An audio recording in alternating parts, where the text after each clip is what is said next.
Mark chapter 3. Jesus heals on the Sabbath. Another time Jesus went into the synagogue, and a man with a shriveled hand was there. Some of them were looking for a reason to accuse Jesus. So they watched him closely to see if he would heal him on the Sabbath. Jesus said to the man with the shriveled hand, "Stand up in front of everyone." Then Jesus asked them, "Which is lawful on the Sabbath, to do good or to do evil, to save life or to kill?" But they remained silent. He looked around at them in anger and, deeply distressed at their stubborn hearts, said to the man, "Stretch out your hand." He stretched it out, and his hand was completely restored.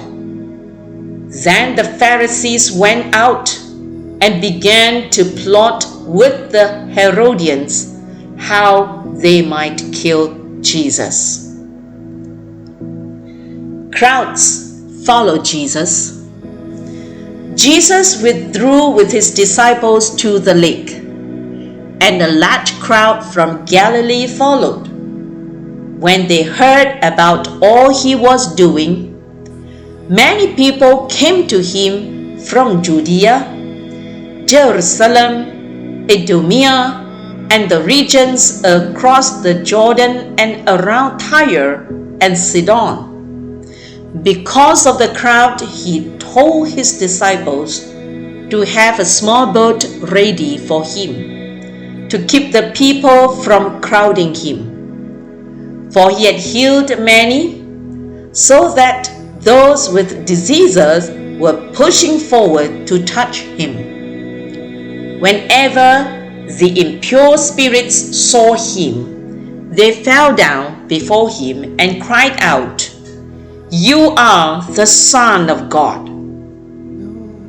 But he gave them strict orders not to tell others about him.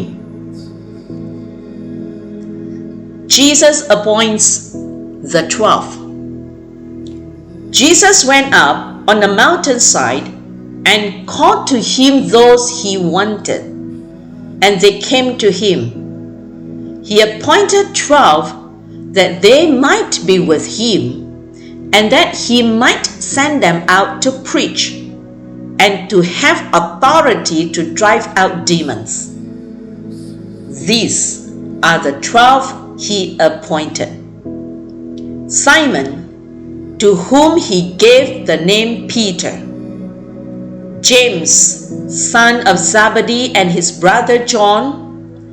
To them he gave the name Boanerges, which means sons of thunder; Andrew, Philip, Bartholomew, Matthew, Thomas, James, son of Alphaeus, Thaddeus, Simon the Zealot, and Judas Iscariot, who betrayed him. Jesus accused by his family and by teachers of the law. Then Jesus entered a house, and again a crowd gathered, so that he and his disciples were not even able to eat. When his family heard about this, they went in to take charge of him, for they say, "He is out of his mind." And the teachers of the law who came down from Jerusalem said, "He is possessed by Beelzebul. By the prince of demons, he is driving out demons." So Jesus called them over to him and began to speak to them in parables. How can Satan drive out Satan? If a kingdom is divided against itself, that kingdom cannot stand. If a house is divided against itself, that house cannot stand. And if Satan opposes himself and is divided, he cannot stand. His end has come. In fact, no one can enter a strong man's house without first tying him up. Then he can plunder the strong man's house.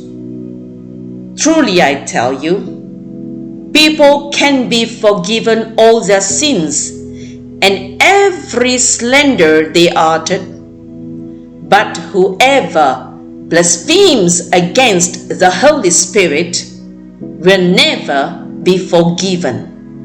They are guilty of an eternal sin. He said this because they were saying he has an impure spirit. Then Jesus' mother and brothers arrived. Standing outside, they sent someone in to call him. A crowd was sitting around him, and they told him, "Your mother and brothers are outside looking for you." "Who are my mother and my brothers?" he asked. Then he looked at those seated in a circle around him and said, "Here are my mother and my brothers. Whoever does God's will is my brother and sister and mother."